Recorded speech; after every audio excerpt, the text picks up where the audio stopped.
Baik saudara yang dikasihi Tuhan Yesus Kristus, pagi hari ini langsung saja saudara ya, saya akan berbagi, saya akan sharing dengan saudara sebuah pengajaran firman Allah yang saya berikan judul Melihat Kebaikan Tuhan. Maksud daripada tema firman Allah tentang melihat kebaikan Tuhan, kita bukan cuma menonton, bukan cuma ngelihat mujizat, bukan cuma sekedar melihat kita nggak ngalami, enggak. Melihat itu adalah mengalami mujizat terjadi dalam hidup kita. Melihat kebaikan Tuhan itu terjadi dan betul-betul realita kita alami dalam hidup kita. Nah, kita belajar ini, bagaimana caranya kita orang percaya, kita melihat kebaikan Tuhan terjadi dan kita alami dalam hidup kita dan dalam hidup keluarga kita. Kita baca ayatnya, Roma pasal 8 ayat 28. Mari jemaat Tuhan, saudara kasih Tuhan, kita akan sama-sama membaca ayat ini ya. Roma pasal 8 ayat 28, 1, 2, dan 3. Kita tahu sekarang bahwa Allah turut bekerja dalam segala sesuatu untuk mendatangkan kebaikan bagi mereka yang mengasihi Dia, yaitu bagi mereka yang terpanggil sesuai dengan rencana Allah. Tahukah saudara bahwa Roma pasal 8 ayat 28 ini, ayat ini ternyata menjadi salah satu rahasia besar di mana seorang rasul yang bernama Rasul Paulus itu saya sebut mengalami sukacita, mengalami bahagia dalam hidupnya. Saya menyebutnya, saya memberi nama salah satu rahasia besar karena penulis kitab Roma ini adalah Rasul Paulus. Makanya saya katakan ini salah satu rahasia besar di mana sang rasul ini di dalam pelayanannya, di dalam kehidupannya dia mengalami bahagia, sukacita yang luar biasa dalam dia mengabdi, melayani pekerjaan Tuhan. Kalau saya katakan dalam pelayanan kehidupan Rasul Paulus yang mengalami sukacita, dia mengalami bahagia, bukan berarti Paulus dalam hidup dan pelayanannya gak punya masalah. Coba tolong baca dalam Kisah Para Rasul. Di sana kita akan baca riwayat pelayanan Paulus. Kalau kita baca biografi pelayanan Paulus, Anda menemukan Rasul Paulus ini ternyata dia banyak mengalami masalah-masalah yang besar. Tantangan-tantangan dalam pelayanan sang Rasul Paulus itu tantangannya bukan remeh. Masalah tantangan bukan kecil, masalahnya berat. Masalah yang dihadapi Paulus ini besar-besar. Saya kasih contoh, Paulus dalam pelayanannya dia beberapa kali mengalami yang namanya karam kapal. Kapal mau hancur, itu berapa kali? Dia keluar masuk penjara, sampai penjara di bawah tanah. Dia nggak bisa bedakan kapan siang, kapan pagi, kapan malam, itu gelap terus. Bahkan dia pernah bercerita di Alkitab Kisah Para Rasul, juga dalam Korintus, kepada jemaat di Korintus, dia itu didera beberapa kali. Dia pernah dicambuk beberapa kali kayak Yesus. Bahkan dalam salah satu perjalanan pelayanan Rasul Paulus, dia itu pernah dirajam, dilempar batu, sampai orang-orang yang rajam dia, orang-orang yang lempari batu Paulus, itu berpikir Rasul Paulus sudah mati. Ternyata belum, ditinggalkan masih hidup. Rasul Paulus pergi. Saya sengaja mencoba mengangkat, menyodorkan, menceritakan tentang ini loh kondisi perjalanan hidupnya sang Rasul Paulus. Ini loh kondisi riwayat pelayanannya, pengabdian hidupnya kepada Tuhan sebagai seorang hamba Allah. Masalahnya berat, tantangannya berat. Bukan sekedar dibenci orang karena menyampaikan kebenaran, bukan cuma sekedar diludahin, ditolak orang, sampai dirajam, dilempar sama batu mau mati, sampai didera, digebukin beberapa kali, sampai dicambuk punggungnya Paulus. Ya, itu dialami oleh Paulus. Tetapi tetap saya mau berkata sama saudara, seandainya saya diperbolehkan menilai kehidupan Rasul Paulus, maka dengan jujur saya sebagai seorang hamba Allah akan berkata, Rasul Paulus ini adalah seorang rasul, seorang hamba Tuhan yang di dalam hidupnya, yang di dalam pelayanannya, meskipun berat tantangannya, penderitaannya berat, tetap saya menilai dengan jujur, orang ini, rasul ini adalah salah seorang rasul yang hidupnya penuh sukacita bahagia. Sebab saya temukan kalau saya baca dalam Alkitab, kepada jemaat di Filipi dia berkata begini, bersukacitalah di dalam Tuhan. Sekali lagi, once again dikatakan, sekali lagi katakan bersukacitalah. Tahukah Anda ketika dia berkata kepada jemaat di Filipi, jemaat Filipi bersukacitalah. Sekali lagi katakan bersukacitalah. Tahukah Anda di mana posisi Paulus saat itu? Paulus dia ada di dalam penjara. Dia nggak tahu besok nasibnya bagaimana. Apakah dia dicambuk? Ya nggak ngerti. Apakah besok dipancung, dihukum mati? Bisa saja begitu. Tetapi meskipun dia nggak tahu apa yang terjadi pada jam hari berikutnya di dalam penjara, dia bisa kirim surat. Dia bisa menasehati, kasih support jemaat di Filipi. Lu nggak usah susah, lu nggak usah stres khawatir, tetap bersukacita dalam Tuhan. Sekali lagi kukatakan bersukacitalah. Itu Paulus. Bahkan kepada jemaat Tesalonika sama dia berkata, mengucap syukurlah dalam segala hal, sebab itulah yang dikehendaki oleh Allah. Padahal tantangannya berat. Padahal kesulitan, masalah, penderitaan dihadapi sangat berat, tetapi masih bisa berkata mengucap syukurlah, masih bisa berkata dalam penjara bersukacitalah dalam Tuhan. Makanya dengan jujur saya boleh berkata, rasul ini, orang ini, meskipun tantangan berat, sukacitanya nggak pernah hilang. Ini orang hidup dalam sukacita. Rahasianya di mana? Dari awal saya katakan, Roma pasal 8 ayat 28, ini salah satu rahasia besar kenapa orang yang bernama Paulus hidupnya tetap sukacita dan penuh bahagia. Kenapa Roma 8:28 menjadi kuncinya? Sebab Paulus meyakini di ayat ini bahwa rencana Allah dalam kehidupannya itu aktif. Itu keyakinan Paulus. Kalau Anda dalam situasi berat, masalah yang Anda hadapi, kalau Anda tetap bisa bersukacita, tidak ngomel, tidak bersungut-sungut, bukan keluhan, kekhawatiran yang keluar dari mulut kita, tetapi ucapan syukur, sukacita nggak bisa terambil keluar dari kehidupan kita. Kuncinya apa? Kuncinya seperti Paulus, meyakini bahwa rencana Allah dalam kehidupan kita itu aktif. Kenapa saya katakan Paulus meyakini? Dia mempercayai bahwa rencana Allah itu aktif. Roma 8:28 katakan begini, tolong munculkan sekali lagi, saya baca ya. Lihat ayat ini, dikatakan begini, kita tahu sekarang, apa dikatakan? Bahwa apa? Bahwa Allah turut bekerja. Perhatikan kalimat ini. Ayat ini berkata Allah itu turut bekerja. Yang ngomong ini Paulus. Apa yang dikatakan Paulus kepada jemaat di Roma, ini menjadi keyakinannya. Inilah yang dipercayai, diyakini oleh Paulus, bahwa Allah itu turut bekerja dalam segala sesuatu, dalam segala hal. Untuk apa? Untuk mendatangkan kebaikan. Paulus percaya yang pertama, rencana Allah dalam hidupnya itu rencananya aktif, rencananya jalan terus. Aktif itu artinya apa? Allah nggak pernah diem. Allah itu bukan pribadi yang pasif, tapi rencananya Allah itu bekerja terus dalam kehidupannya. Itu diyakini. Ada satu ayat dalam Yohanes pasal 5, itu di ayat 17. Saya baca ya, perhatikan ayat ini. Dikatakan begini, atau bolehkah sama-sama kita baca ayat ini? Sama-sama kita baca dengan semangat. Yohanes pasal 5 ayat 17, 1, 2, dan 3. Tetapi ia berkata kepada mereka, Bapakku bekerja sampai sekarang, maka aku pun bekerja juga.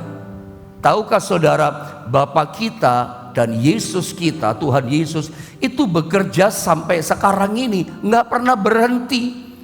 Meskipun Yesus sekarang sudah duduk di atas tahtanya di sebelah kanan Allah Bapa, Yesus bukan menikmati tahtanya, Dia bukan cuma diam-diam melihatin kita. Yesus Tuhan kita, rencananya tetap aktif bekerja untuk setiap kita. Rencana yang bagaimana? Yang terus jalan. Masalah boleh ada, kesulitan boleh ada, tapi kesulitan kita tidak akan menghentikan rencana Allah jalan terus. Pelayanan jalan terus, pekerjaan Tuhan jalan terus. Saya suka bilang, hamba Tuhan bisa mati, pekerjaan Tuhan jalan terus. Saudara boleh punya kesulitan, halangan, rintangan, apapun masalah kita, jangan mau dihentikan dengan masalahmu yang besar. Anda mesti yakin, sebab rencana Tuhan dalam hidupmu, dalam hidup saya, itu jalan terus. Rencana yang bagaimana? Rencana dikatakan yang mendatangkan kebaikan. Allah turut bekerja dalam segala sesuatu, kata Alkitab, untuk apa? Untuk mendatangkan kebaikan. Bagi siapa? Bagi orang yang mengasihi Dia, yaitu bagi mereka yang terpanggil sesuai dengan rencana Allah. Saya percaya kita dipanggil, kita dipilih, percaya pada Yesus, itu semua dalam rencana Allah. Dan rencana Allah yang panggil kita terus aktif, terus bekerja. Rencana yang bagaimana? Yang aktif terus bekerja, yang tidak bisa dihentikan rencana Allah, karena Dia bekerja dengan kuasanya. Masalah kesulitan gak bisa hentikan loh rencana Tuhan. Makanya kuatkan imanmu, yakin rencana Allah itu aktif kerja terus buat kita yang percaya dan mengasihi Dia. Rencananya bagaimana? Rencana untuk mendatangkan kebaikan. Ini yang kedua. Yang pertama, kenapa Paulus tetap sukacita meskipun tantangannya besar? Karena dia percaya rencana Allah buat hidupnya itu aktif. Rencana Allah kerja terus, gak bisa dihalangi oleh penderitaan. Dan rencana itu yang dia percaya adalah rencana Allah untuk mendatangkan kebaikan. Ini keren. Nah, persoalannya banyak orang bertanya, kebaikan seperti apa? Iya kan? Terutama di masa-masa pandemi corona COVID-19 2 tahun yang lalu, 2 tahun setengah yang lalu, banyak orang sulit melihat kebaikan Tuhan. Banyak orang bertanya, berkata gini, baiknya Tuhan di mana? Apa sih baiknya Tuhan? Baikkah Tuhan itu? Orang bertanya loh. Karena kita tahu kenapa banyak orang Kristen sulit gak bisa melihat kebaikan Tuhan pada masa pandemi corona. Karena orang berkata, baiknya Tuhan di mana Pak Pendeta? Baikkah Tuhan itu? Kok saya gak bisa melihat kebaikan Tuhan? Kenapa? Karena dia DPHK. Yang ngomong gak bisa melihat kebaikan Tuhan, dia kehilangan pekerjaan. Ada banyak job-job yang besar yang dia sudah dapat sebelum pandemi. Project-project besar itu hilang melayang. Perjanjian semuanya bubar karena pandemi, gak bisa kerja. Bahkan orang kehilangan rezekinya. Bahkan beberapa anak Tuhan, maafkan ya, saya bukan mengingatkan, di antara kita, di antara saudara, ada beberapa kehilangan anggota keluarga saudara mati pulang ke rumah Bapa. Bahkan ketika masa pandemi, banyak orang tanya kepada saya, WA, chatting, messenger kepada saya, berkata begini, Pak Pendeta, banyak juga ya hamba-hamba Tuhan, para gembala, pelayan hamba-hamba Tuhan yang diurapi, dipakai Tuhan luar biasa, mati juga, meninggal pulang ke rumah Bapak. Ya, saya katakan. Sehingga orang ketika melihat situasi keadaan yang sangat buruk, hilang pekerjaan, hilang rezeki, di PHK, hilang proyek, hilang job, bahkan anggota keluarga yang sangat dicintai itu meninggal pulang ke rumah Bapak. Orang berkata begini, baikkah Tuhan? Kok saya gak bisa melihat kebaikan Tuhan? Padahal Roma 8:28 mengatakan Allah itu turut bekerja dalam segala sesuatu, dalam segala hal untuk mendatangkan kebaikan. Kebaikan yang bagaimana? Yang kita bisa lihat dalam kehidupan kita sebagai orang percaya yang terpanggil sesuai dengan rencana Allah dan percaya kepada Dia. Kebaikan model seperti apa? Saudara, kalau kita turun di ayat 29 dalam Roma pasal 8, kebaikan itu ternyata bersifat rohani ya. Kebaikan yang bagaimana? Kebaikan supaya kita itu menjadi serupa dengan gambar anaknya, serupa dengan Kristus.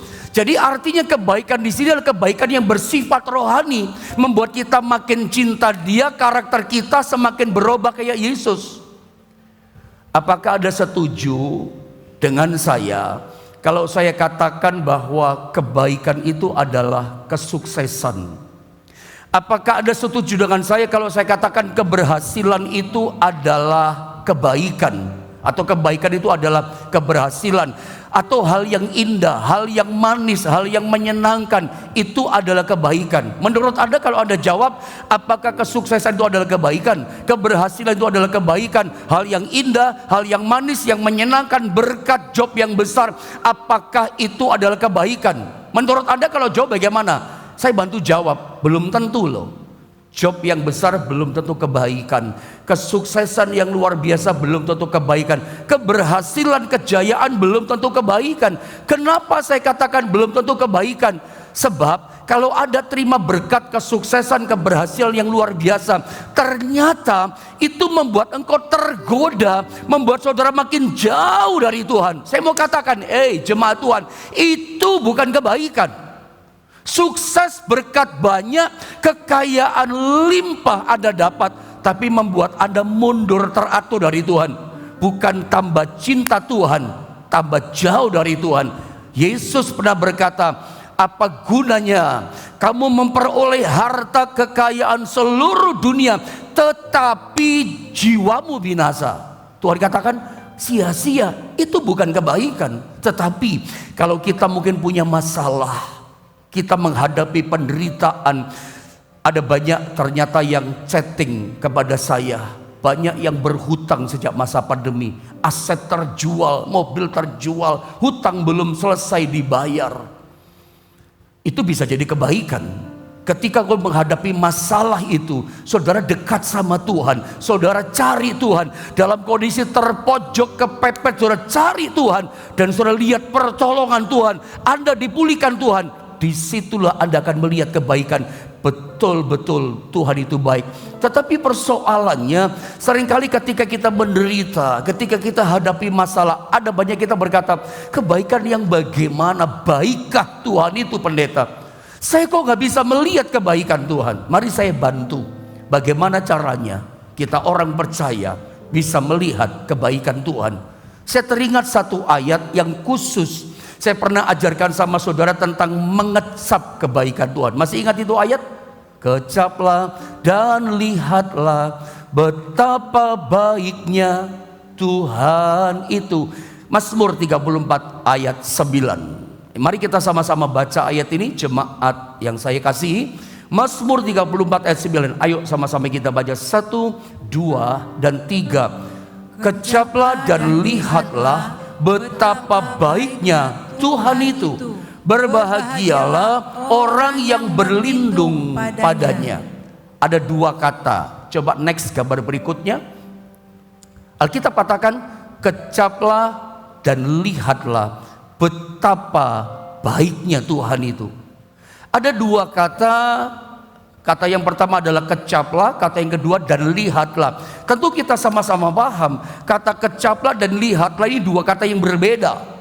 Kata kecaplah dan kata lihatlah kata yang tidak sama, beda artinya memang. Kecap dengan lihat beda dong.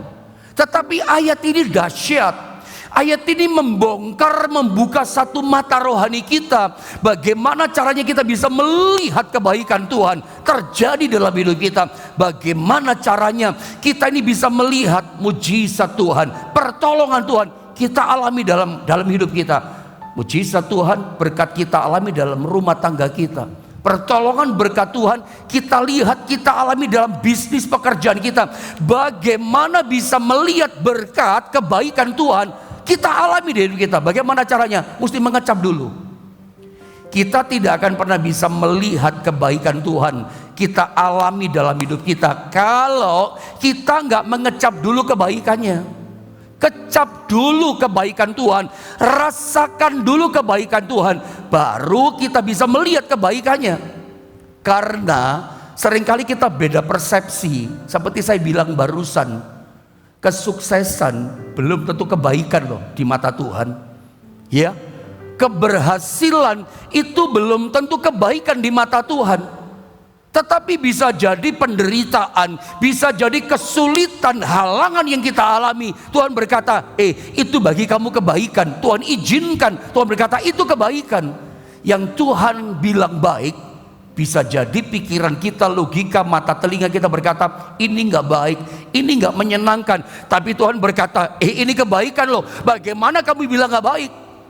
Nah, bagaimana yang Tuhan katakan kebaikan, kita bisa lihat ini kebaikan. Mesti dikecap dulu. Meskipun versi kebaikan Tuhan gak nyaman buat kita, versi kebaikan kata firman, kata Tuhan itu gak nikmat buat kita. Sorrow ini menderita, ini gak nyaman buat saya. Nikmati dulu kebaikan Tuhan yang kita bilang gak nikmat. Kalau kita bisa nikmati yang gak nikmat, yang kebaikan yang kita rasakan, kok gini ya, nanti baru kemudian Anda bisa melihat kebaikan Tuhan terjadi dalam kehidupan saudara. Kecap dulu. Makanya saya terangkan begini. Saya pernah menerangkan ayat ini sama saudara. Saya ulang sedikit, perhatikan. Kata mengecap dalam bahasa Ibrani disalin dengan kata ta'am. Ta'am itu ternyata artinya adalah to taste. Ta'am itu ternyata artinya adalah merasakan. Jadi mengecap itu artinya adalah merasakan, mencicipi. Perhatikan kata ini, menikmati. Nikmati dulu kebaikan Tuhan. Walaupun kita berkata, tidak ada nikmatnya, pahit ini Pak Pendeta, tidak ada kebaikannya. Nikmati. Ketika kita nikmati apa yang Tuhan izinkan terjadi sama kita, halangan kah, rintangan kah, penderitaan, kita belajar menikmatinya. Nanti kemudian janji Tuhan, baru kita bisa melihat kebaikan Tuhan. Sebelum kita mengecap kebaikan Tuhan, kita nggak bisa melihat kebaikan Tuhan. Kecap dulu, nikmati dulu, baru kita nanti akan melihat, kita alami dalam hidup kita. Kalau kita nggak coba belajar menikmati apa yang Tuhan izinkan terjadi pada kita, Anda nggak bisa melihat kebaikan Tuhan. Anda nggak bisa mengalami terjadi, oh benar ya Tuhan baik. Nanti ujungnya Anda akan nangis melalui air matamu. Anda terpesona, Anda terkagum-kagum dengan karya Tuhan yang luar biasa. Anda berkata, ini memang Tuhan luar biasa. Kalau bukan Tuhan gak mungkin kayak begini. Langsung Anda tahu. Karena Anda udah gak mampu. Karena Anda merasa kok kayak gini, tapi Anda melihat terpesona dengan karya Tuhan. Bagaimana caranya? Nikmati. Saya kasih contoh. Contohnya adalah jelas bangsa Israel. Contoh yang saya sering angkat sama saudara. Keluaran pasal 13 ayat 17 sampai 18. Saya baca ya. Saya baca, perhatikan ayat ini. Ini contoh buat kita. Perhatikan. Setelah Fir'aun membiarkan bangsa itu pergi dari Mesir, dari Goshen, Allah tidak menuntun mereka melalui jalan ke negeri orang Filistin. Itu jalan biasanya yang paling dekat. Walaupun jalan itu yang paling dekat. Kenapa Tuhan gak tuntun jalan paling dekat? Tuhan khawatir begini, sebab firman Allah, jangan-jangan bangsa itu menyesal, nanti menyesal apabila mereka menghadapi peperangan sehingga mereka mau kembali ke Mesir. Sebetulnya setelah keluar dari tanah Mesir, itu kalau langsung lewat Filistin, itu akan cepat masuk tanah Kanaan. Itu jalan yang paling dekat, ditempuh banyak orang. Tapi Tuhan sengaja nggak bawa jalan paling dekat ini. Jalan paling dekat itu maksudnya sekitar 1,5 bulan, jalan normal ya, sampai 2 bulan. Itu nyampe di tanah Kanaan.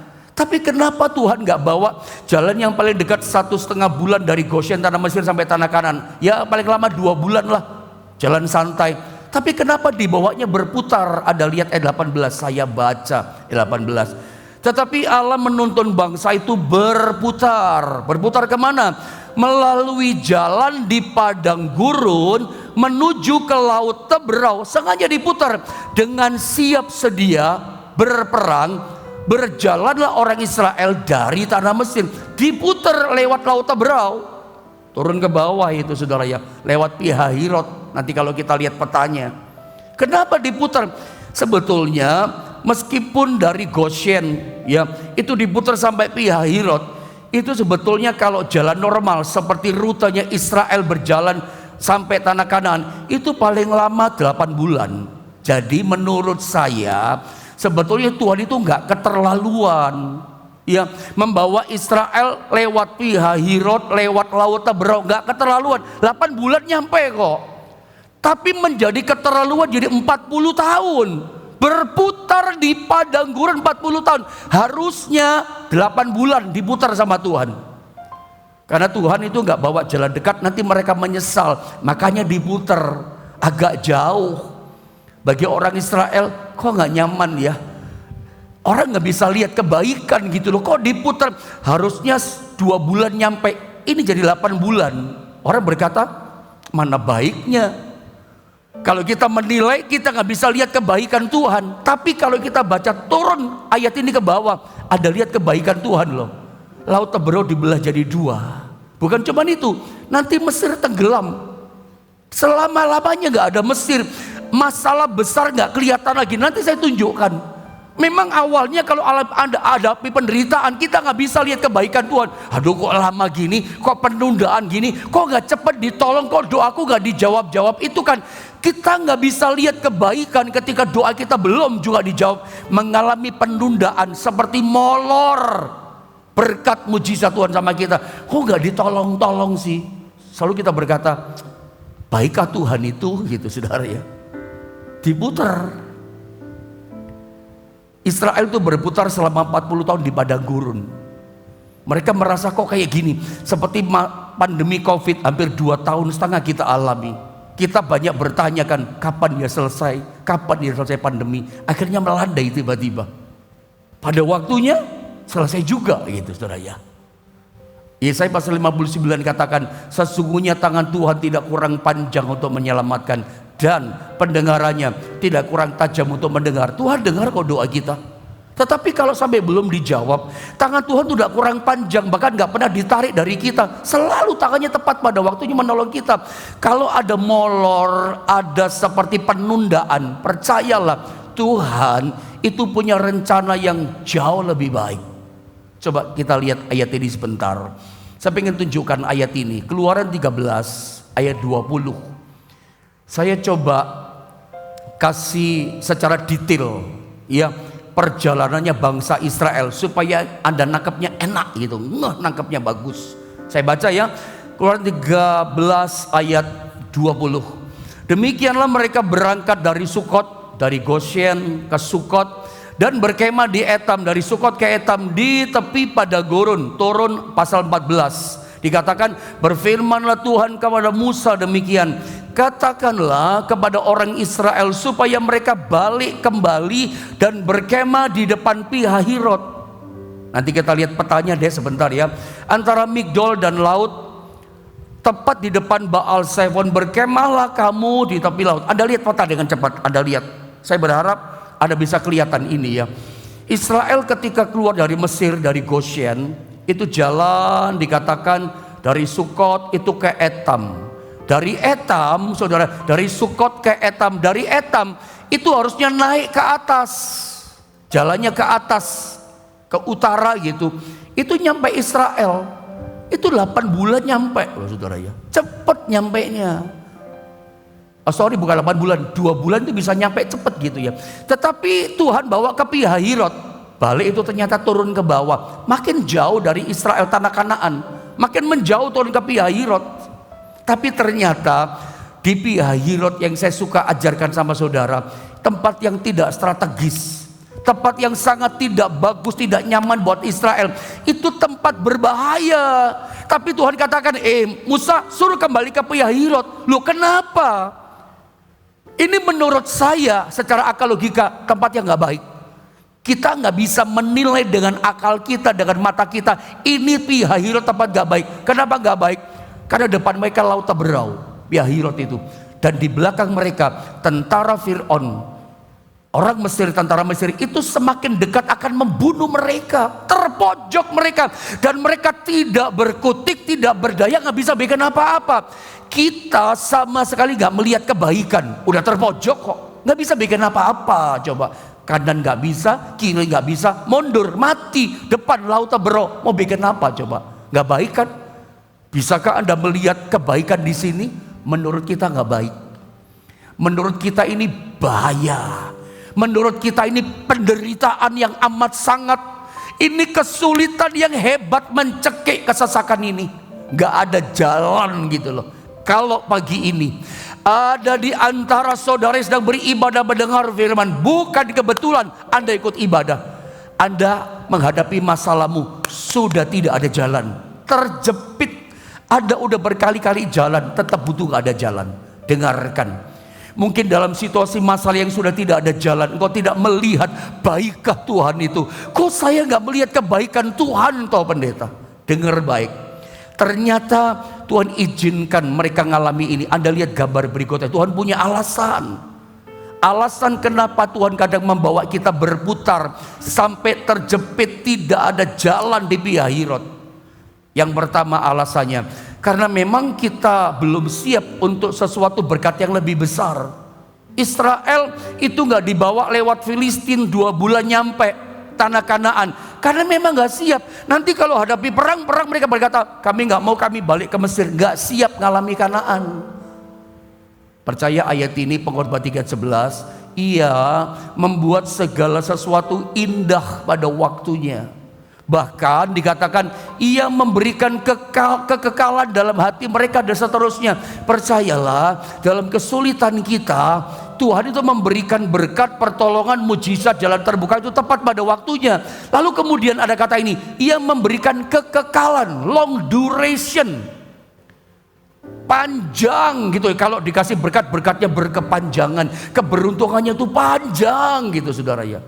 Kadang-kadang kalau doa kita itu lama gak dijawab sama Tuhan, ada penundaan, kok gak ditolong-tolong sih? Percaya begini, dia memberikan berkat sama kita itu bersifat kekekalan, long duration. Itu panjang rezekinya, panjang berkatnya, mujizatnya panjang. Anda nikmati dari Anda sampai anak, sampai cucu, sampai cicit, sampai terus ke bawah. Long duration, nikmati panjang kekekalan berkat Tuhan. Di dunia ini ada banyak orang cepat sukses, cepat berhasil, cepat jatuhnya gak pernah bangkit. Anda lihat kan? Tapi Tuhan itu sengaja kadang-kadang bikin begitu. Itu kebaikan loh, itu kebaikan. Cuman masalahnya kita berkata, saya kok gak lihat kebaikan. Tunggu dulu. Karena seringkali kita belum siap. Sabar, percaya tepat pada waktunya, indah pada waktunya Tuhan kerjakan menolong setiap kita. Yang kedua, dengan cepat. Alasannya kenapa dibawa berputar sampai jalan buntu, kepepet gak ada jalan. Alasannya ini, sebab Tuhan mau bawa Israel, bawa umat Allah, bawa saya, bawa saudara, bawa kita semua menyeberang laut Teberau. Kita baca ayatnya, ini ayat terakhir buat kita. Keluaran pasal 14 ayat 13, baca dengan keras, dengan semangat 1, 2, dan 3. Tetapi berkatalah Musa kepada bangsa itu, janganlah takut, berdirilah tetap dan lihatlah keselamatan dari Tuhan yang akan diberikannya hari ini kepadamu. Sebab orang Mesir yang kamu lihat hari ini tidak akan kamu lihat lagi untuk selama-lamanya. Ayat ini sering kita baca, ayat ini sering kita pelajari. Saya pun pernah menyampaikan ayat ini dalam tema khotbah yang berbeda. Inilah yang terjadi pada bangsa Israel. Pada dasarnya mereka jalannya buntu, gak lihat kebaikan Tuhan. Ini malah bahaya, terpojok, dari belakang bisa dibunuh sama tentara Mesir. Mereka udah ketakutan, kacau balau, stres, depresi berat. Mereka teriak-teriak, mati kita Musa, mati kita Musa. Gak ada kebaikan kecuali kematian yang dilihat. Kalau orang sudah ngomong mati kita Musa, berarti itu betul-betul sangat amat berat. Kalau sudah ngomong mati, seolah-olah gak ada jalan. Kenapa Tuhan kadang-kala membawa kita sampai terpojok? Kok belum ditolong ya? Seperti diulur-ulur. Sepertinya doa kita ini seperti ada penundaan. Saudara dengar baik, kalau itu yang terjadi sama saudara, percaya dari ayat ini. Sebab Tuhan itu mau menunjukkan kebaikannya sampai kita terpesona. Sampai kita gak bisa ngomong lain, ini kuasa Tuhan, ini mujizat Tuhan, ini berkat Tuhan yang luar biasa loh Pak saya alami. Sebab ternyata Tuhan bikin terpojok di Pihahiroth. Tuhan mau belah itu laut dengan kuasanya. Terbelah jadi dua, Tuhan kasih jalan keluar yang spektakuler penuh keajaiban. Mereka menyeberang di tanah kering, nyampe di seberang, diangkat tongkatnya, apa yang terjadi? Tertutup laut. Fir'aun dan tentaranya tidak kelihatan, terkubur selama-lamanya. Ternyata rencana Tuhan apa? Masalah besar mereka, musuh besar mereka dikubur hidup-hidup sama Tuhan. Musuh itu lenyap. Mesir itu bangsa adikuasa. Tidak ada yang bisa mengalahkan Mesir pada masa itu. Bangsa yang paling powerful. Masalah besarnya dikubur. Percayalah begini, pada saatnya semuanya itu indah pada waktunya. Masalah besarmu Anda gak lihat lagi, dikubur sama Tuhan. Anda bisa mulai chatting pada bagian akhir. Aku percaya masalah besarku akan ditumpas habis dan selesaikan oleh Tuhan. Tuhan berikan kemenangan dalam hidupku. Imani, percaya. Musuh besarmu, masalah besarmu dikubur semua sama Tuhan, tidak kelihatan. Saya pernah bilang, sejak itulah gak ada ceritanya Israel perang sama Mesir. Paling dengan Filistin, Amon, Moab. Muter aja, Amon, Moab, Filistin. Gak ada dengan Mesir. Mesir udah dikubur kok. Gak berani lagi hadapi yang namanya Israel. Mari kita belajar dari firman Allah pagi ini. Rencana Tuhan itu aktif. Rencana Tuhan bekerja. Meskipun belum ada pertolongan, masih air mata yang kita alami.